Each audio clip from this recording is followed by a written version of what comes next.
Attamooltan kabajamtoota daawwattootaa fi dhaggeeffattoota keenyaa oduun har'aaf qabnu kuno bulchiisa naannoo Amaaraa godina Walloo Kibbaa magaalaa Kombolcha keessatti addi bilisummaa uummata Tigraay siviilota walitti qabuun fixe jechuun mootummaan Itoophiyaa ibsee jira.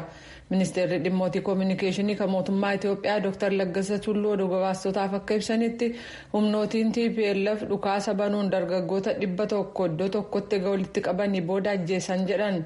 Naannoo magaalaa Daseef Kombolchatti wal waraansitti fufuusaa kan ibsan yoo ta'u raadiyoon sagalee Ameerikaa ibsa kanarratti akka argamuuf hin affeeramne. Kanarratti oduu booda gabaasa qabna. Dhaabbati ittisa balaa kan Itoophiyaa uummata naannolee wal waraansi keessatti gaggeeffamuu fi manaaf qe'ee irraa godaansi jirutti gargaarsa tattamaa raabsuu itti fufuusaa beeksisee jira. Kunis bulchiisa naannoo Amaaraa, Afaarii fi Tigraay keessatti ta'uun ibsameera. Mootummaan uummata walitti bu'iinsaa fi balaa uumamaan rakkataa jiraniif ilaalcha akka itti kennu izemaan ibsa baaseen hubachiisee jira. Tokkummaan mootummootaa tarkaanfii gara fuula duraatti fudhatamuu malu kan ilaaleen dilbata kaleessaa muummicha ministeera aangoo irraa darbamanii ka Sudaan Abdallaa Hamdook waliin dubbatee jira. Kunis uummanni kuma hedduun waraanni biyyattii fonqolcha mootummaa torban darbe gaggeesse mormuun ega hiriiranii guyyaa tokko booda ta'uusaati. Sudaanitti jilli addaa ka tokkummaa mootummootaa Vaalkar Partes akka jedhanitti Hamdook nagaadha garuu mana ofii keessaa akka hin baane ugguramanii jiru. Dilbata kaleessaa hiriirtonni daandilee irra ka turan yoo ta'u hedduun isaanii daandilee cufanii kunis gaafa sanbataa hiriirri guddaan ega gaggeeffame booda ta'uusaati. Magaalaa Omdurmaan keessatti sanbata darbe humnootiin nageenyaa namoota 3 kan ajjeesan yoo ta'u waliigalaan lakkoofsi namoota erga fonqolchi mootummaa ta'e as ajjeefamanii 14 ga'ee jira.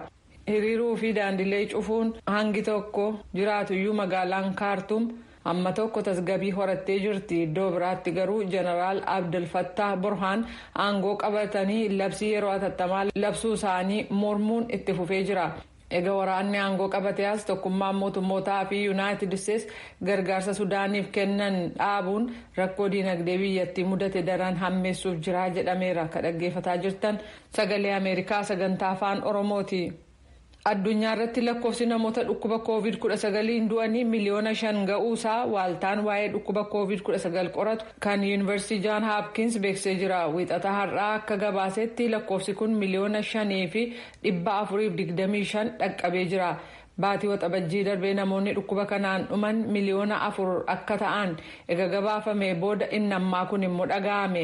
Biyyoonni hangi tokko lammiiwwan isaaniif tallaalii tokko akka argatan carraaqaa yeroo jiran kanatti isaan kaan immoo tallaalii qaamni humna dhukkuba ofirraa ittisuuf qabu daran akka jabaatu gargaaruuf buustar jedhamu uummata isaaniif kennaa ituu jiranii dhumaatiin kun dhaga'ame. Jaarmiyaan fayyaa addunyaa xalayaa iyyataa biyyootii dureeyyii G20 jedhaman kanneen yeroo ammaa Room keessatti walgahaniif dhiyeessee raabsa tallaalichaa ilaalchisee garaagarummaa guddaa biyyootii dureeyyii fi hiyyeeyyii gidduu jiru irratti fuulleeffate. Addaddummaan mul'ataa jiru lubbuu biyyoota hiyyeeyyii keessaa fi dhukkubaaf saaxilamoo ta'an kan callisaan ilaalamaa jiru agarsiisaa jedha jaarmiyaan fayyaa addunyaa.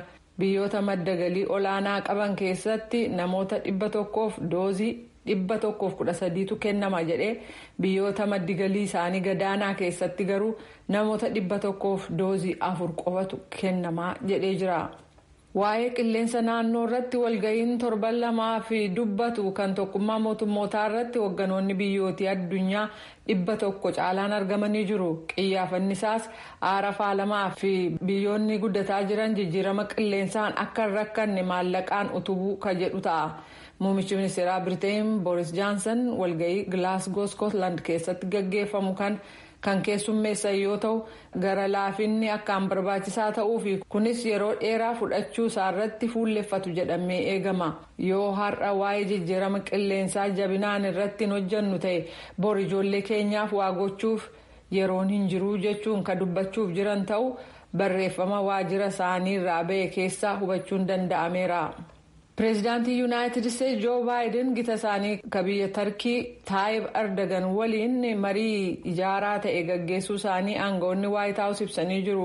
Kunis walga'ii biyyootii dureeyyii isa G20 jedhamuu fi Room keessatti gaggeeffamu cinatti dilbata kaleessaa ta'uun ibsamee jira. Yuunaayitid Isteetsii fi Tarkii gidduutti muddamsaa fi waliigalteen dhabiinsi waa'ee tooftaa uumamee jira. Pireezidaanti Baayiden Tarkii waliin hariiroo ijaaraa ta'e qabaachuu akka fedhan kan ibsan yoo ta'u waliigaltee dhabiinsi keenyas karaa danda'ameen furamu jechuu isaanii aangawaan gameessi bulchiisa Baayiden oduu gabaastotaaf ibsaniiru. Aangawaa gameessi kun akka jedhanitti mata dureen irratti dubbatanis Afgaanistaan, Siiriyaa, Liibiyaa, qilleensa naannoo, mirga dhala namaa fi gaaffii Tarkiin dhiyeessite kan jeettota waraanaa US F-16 bituuf dhiyeessite ture. Waa'ee jeettota waraanaa bituu kan ilaaleen wanni deemaa jiru akka jiru kan ibsan Pireezidaant Baayiden waan keessa darbamuu qabutu jira jechuu isaanii aangawoonni biyyattii dubbatanii jiru. Oduun ammaaf qabnu kanuma.